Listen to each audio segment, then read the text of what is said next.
दिग्गज उद्योगपति और टाटा सन्स के चेयरमैन एमिरेट्स रतन टाटा का बुधवार को 86 वर्ष की उम्र में निधन हो गया। मुंबई के कैंडी अस्पताल में उन्होंने अंतिम सांस ली। वो काफी समय से अस्वस्थ चल रहे थे। टाटा सन्स के चेयरमैन एन चंद्रशेखरन ने एक बयान में रतन टाटा के निधन की पुष्टि करते हुए उन्हें अपना दोस्त, मार्गदर्शक और प्रेरणा स्रोत बताया। उद्योग जगत के महानायक रतन टाटा का निधन देश के लिए एक अपूरणीय क्षति है। उन्होंने न सिर्फ टाटा समूह को नई ऊंचाइयों पर पहुंचाया, बल्कि भारतीय उद्योग को वैश्विक मंच पर प्रतिष्ठा दिलाई। रतन टाटा की विरासत हमेशा प्रेरणादायक रहेगी और उनका जाना देश को गहरे शोक में डाल गया है। आपको बता दें कि वर्तमान में टाटा ग्रुप की कमान एन चंद्रशेखरन के हाथों में है।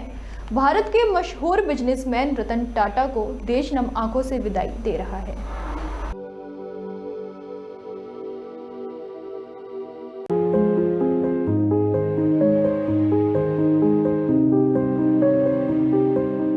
देश और दुनिया के मशहूर उद्योगपति के रूप में जाना जाने वाला एक चेहरा दुनिया को हमेशा के लिए अलविदा कह गया।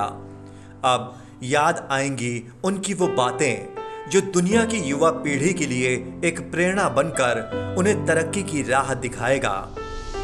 दुनिया भर की तमाम बड़ी हस्तियां 86 वर्षीय रतन टाटा को श्रद्धांजलि अर्पित करने पहुंच रहे हैं। सबसे पहले प्रधानमंत्री नरेंद्र मोदी ने नोएल टाटा को फोन पर अपनी संवेदनाएं व्यक्त की। केंद्रीय गृह मंत्री अमित शाह भारत सरकार के प्रतिनिधि के तौर पर उनके अंतिम संस्कार में शामिल होंगे। देश की इस महान शख्सियत के लिए आज पूरा देश गमगीन है। प्रधानमंत्री ने ट्वीट कर अपनी संवेदनाएं व्यक्त की। पीएम ने अपने ट्वीट में लिखा है, श्री रतन टाटा जी का सबसे अनूठा पहलू बड़े सपने देखना और दूसरों को कुछ देने के प्रति उनका जुनून था। वहीं रिलायंस इंडस्ट्रीज के चेयरमैन मुकेश अंबानी ने रतन टाटा को याद कर कहा कि देश ने अपने सबसे शानदार और दयालु बेटों में से एक को खो दिया। इसके साथ ही देश के अन्य राज्यों की बड़ी हस्तियों ने भी अपनी संवेदनाएं व्यक्त की। सबसे पहले तो मैं रतन टाटा जी को बहुत मनपूर्वक श्रद्धांजलि देता हूं। रतन टाटा जी, मेरा उनसे व्यक्तिगत भी गहरा परिचय रहा, परंतु न केवल भारतीय उद्योग जगत के, पूरे विश्व के एक सम्मानीय उद्योजक रहे।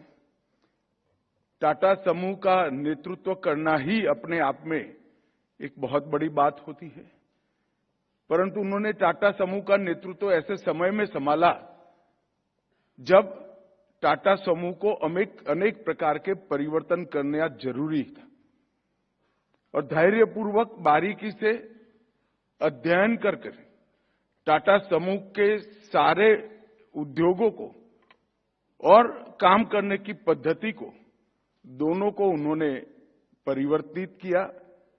और पहले की तरह आज भी टाटा समूह भारत के उद्योग जगत में एक ध्रुव तारा बनकर है। उसमें रतन टाटा जी का बहुत बड़ा योगदान है। महान उद्योगपति, राष्ट्र सेवा और मानवता के लिए सदैव संवेदनशील और समर्पित व्यक्तित्व के धनी श्रीमान रतन टाटा अब हमारे बीच नहीं रहे। स्वर्गीय रतन टाटा का जीवन अपने आप में एक पूरे विश्वविद्यालय के समान है, जिन्होंने जीवन में बड़े सपने देखे और सपने नहीं देखे, उनको पूरा करके भी दिखाया। और संवेदनशीलता तो ऐसी कि मोटरसाइकिल पे 3-4 बच्चों के साथ जाते हुए व्यक्ति को देखते हैं तो कल्पना करते हैं कि गरीबों को भी कार मिलना चाहिए। तो ये लखटकिया कार का स्वप्न देखा, 1 लाख में कार मिलना चाहिए। और यशस्वी प्रधानमंत्री ने उनको जमीन उपलब्ध करा करके भारत में नैनो कार की भी उनके माध्यम से सौगात दी।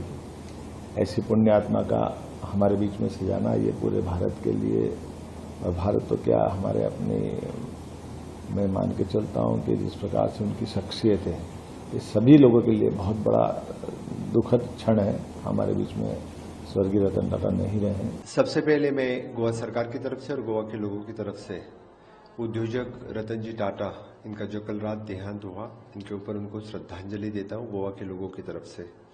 रतन जी टाटा जैसे बड़े उद्योजक, जिन्होंने उद्योग जगत में खुद का नाम किया और अपने देश का भी नाम किया। स्पेशली जिस तरह से यानी उन्होंने इंडस्ट्रियल सेक्टर में लीड किया और अपना नाम पूरे देश और जग भर में किया, खास करके द स्टील इंडस्ट्री और जैगवार जैसी कंपनी यानी यूरोप में सेटअप करके एक इंडियन बिजनेसमैन, एक इंडियन इंडस्ट्रियलिस्ट इस तरह के पूरे वर्ल्ड में इंडस्ट्रीज सेटअप कर सकते हैं, ये उन्होंने सबको दिखा के दिया।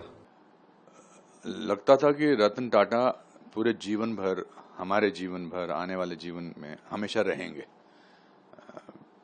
क्योंकि कुछ लोग आप उनको हमेशा मिलते नहीं हैं, बट उनका एहसास देश के इंफ्रास्ट्रक्चर में नज़र आता है, देश के चैरिटी इंस्टीट्यूशन में नज़र आता है, देश के आबो हवा में नज़र आता है, अच्छाई में नज़र आता है।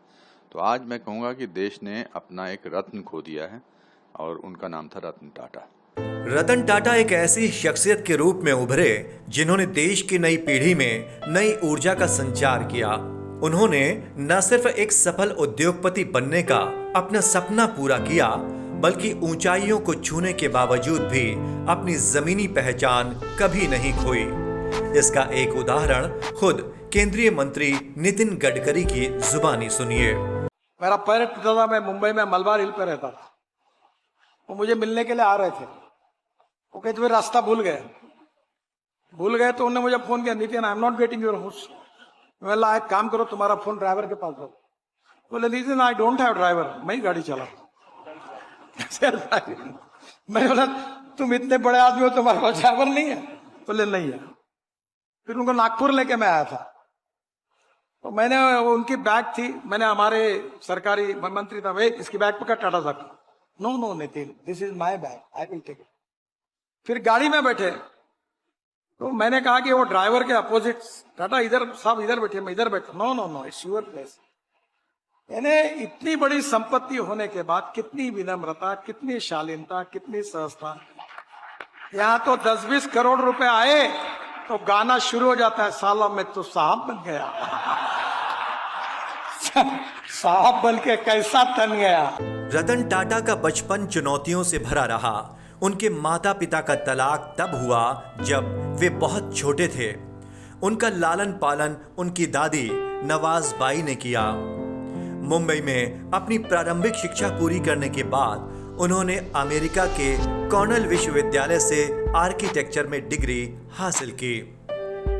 इसके पश्चात उन्होंने हार्वर्ड बिजनेस स्कूल में एडवांस्ड मैनेजमेंट प्रोग्राम पूरा किया।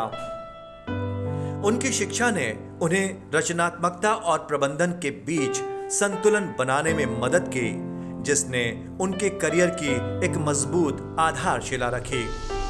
1962 में भारत लौटने के बाद उन्होंने अपने करियर की शुरुआत टाटा स्टील से की। 1991 में रतन टाटा ने JRD टाटा से टाटा समूह के अध्यक्ष पद की जिम्मेदारी संभाली। ये वो समय था जब भारत आर्थिक उदारीकरण की ओर बढ़ रहा था और रतन टाटा ने समूह की विविध गतिविधियों को आधुनिक बनाने की आवश्यकता को पहचाना। उन्होंने समूह में सुधार और वैश्विक स्तर पर प्रतिस्पर्धा के लिए कई साहसिक निर्णय भी लिए।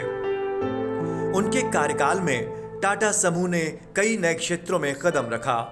टाटा मोटर्स ने उनकी दृष्टि के तहत दुनिया की सबसे सस्ती कार टाटा नैनो बनाई और टाटा टी ने वैश्विक ब्रांड टेटली का अधिग्रहण किया।